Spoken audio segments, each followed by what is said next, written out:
एक मशहूर गजल है कि हंगामा है क्यों बरपा, थोड़ी सी जो पी ली है, डाका तो नहीं डाला, चोरी तो नहीं की है। तो भाई साहब, अगर जीतन राम मांझी की माने तो थोड़ा सा शराब पीना गुनाह नहीं है। यहीं पर नहीं, जीतन राम मांझी ने अब शराबियों को लेकर पैरवी भी मीडिया के सामने कर दिया है और बता दिया है कि जो छोटे मोटे मामले हैं उसको खत्म कीजिए। ऐसे में शराबबंदी को लेकर बिहार चुनाव से पहले यह मुद्दा एक बार फिर गर्मा गया है। क्या है पूरी खबर, सब कुछ आगे हम आपको विस्तार से बताएंगे, लेकिन उससे पहले मेरा परिचय जान लीजिए। मेरा नाम विष्णु है और आप देख रहे हैं जनता जंक्शन। बिहार चुनाव से पहले शराबबंदी का मुद्दा एक बार फिर गर्मा गया है और इस बार शराबबंदी को लेकर आवाज उठाई है केंद्रीय मंत्री और पूर्व मुख्यमंत्री जीतन राम मांझी ने एक बार फिर से नीतीश कुमार की शराबबंदी पर सवाल खड़े कर दिए हैं और सीधा बयान दे दिए हैं कि थोड़ा बहुत शराब पी लेना कोई गुनाह नहीं है।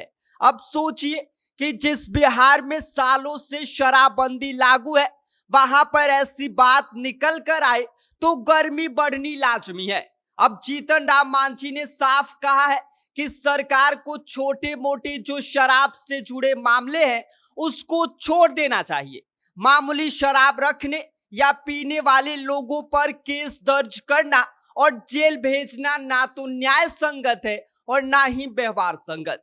उनका कहना है कि असल में पुलिस सिर्फ खाना पूर्ति करती है, छोटे लोगों को पकड़कर अपनी गिनती बढ़ा रही है, जबकि असली शराब माफिया जो हजारों लाखों लीटर का धंधा कर रहे हैं वह खुलेआम घूम रहे हैं। जीतन राम मांझी ने यहां तक दावा कर दिया है कि मुख्यमंत्री नीतीश कुमार ने खुद पिछली समीक्षा बैठक से इशारा दिया था कि अगर कोई थोड़ी मात्रा में शराब अपने लिए ला रहा है या पीने के लिए ले जा रहा है तो उसे पकड़ना नहीं चाहिए। लेकिन जमीनी हकीकत इसके बिल्कुल विपरीत है। पुलिस हर छोटे शख्स को पकड़कर जेल भेज देती है और असली कारोबारियों को बचा लेती है। अब मांझी ने यह भी आरोप लगा दिया कि पुलिस तंत्र अपने गुनाह पर पर्दा डालने के लिए गरीब और कमजोर वर्ग के लोगों को निशाना बना रही है। उन्होंने कहा कि बड़े बड़े तस्करों को छोड़ दिया जाता है और जो छोटा आदमी है उसको पकड़कर जेल में ठूस दिया जाता है। अब आप ही सोचिए कि विधानसभा चुनाव नजदीक है, ऐसे में जीतन राम मांझी की इस मांग की वजह से सियासी हलचल मच गई है। उन्होंने यहां तक कह दिया है कि चुनाव से पहले शराब पीने से जुड़े जो छोटे मोटे मामले हैं, जो छोटे मोटे केस दर्ज है, उसको हटा देना चाहिए। ऐसे में सवाल यह बड़ा है कि क्या सचमुच शराबबंदी से गरीब पीस रहे हैं और माफिया बचकर निकल रहे हैं? क्योंकि विपक्ष तो पहले से ही आरोप लगाता रहा है कि शराबबंदी का सबसे ज्यादा खामियाजा गरीब और मजदूर वर्ग को भुगतना पड़ता है।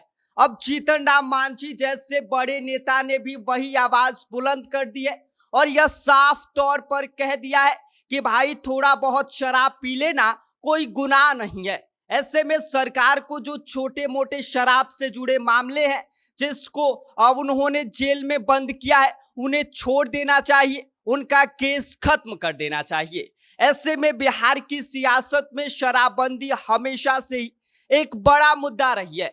नीतीश कुमार इससे अपनी अब बड़ी उपलब्धियों में गिनाया करते हैं, लेकिन वक्त के साथ इसकी आलोचना भी बढ़ती गई। कई बार यह सवाल उठता है कि क्या इस कानून का असल फायदा हो रहा है या सिर्फ एक पुलिसिया दबाव और रिश्वतखोरी का नया जरिया बन गया है। जीतन राम मांझी के बयान के बाद अब यह मुद्दा और ज्यादा गर्मा गया है।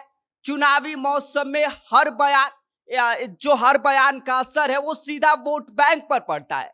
ऐसे में जब बात शराबबंदी जैसे फैसले पर हो तो सीधी जनता से जुड़ी चीज हो तो जो राजनीति की गर्मी है वह और ज्यादा बढ़ जाती है। ऐसे में अब देखना दिलचस्प होगा कि नीतीश कुमार की सरकार इस पर क्या रुख अपनाती है। क्या सरकार वाकई छोटे मोटे मामलों में नरमी दिखाएगी या फिर शराबबंदी के नियमों पर उसी सख्ती के साथ डटी रहेगी, क्योंकि एक तरफ जीतन राम मांझी जो यह कहते हैं कि थोड़ा शराब पीना कोई गुनाह नहीं है, तो वहीं दूसरी तरफ नीतीश कुमार की शराबबंदी है जो यह कहती है कि भाई हम तो बिल्कुल पीने नहीं देंगे। बाकी इस पूरी खबर को लेकर आप क्या सोचते हैं, आपकी क्या राय है, आप हमें कमेंट कर सकते हैं। आप देख रहे हैं जनता जंक्शन, मेरा नाम विष्णु है।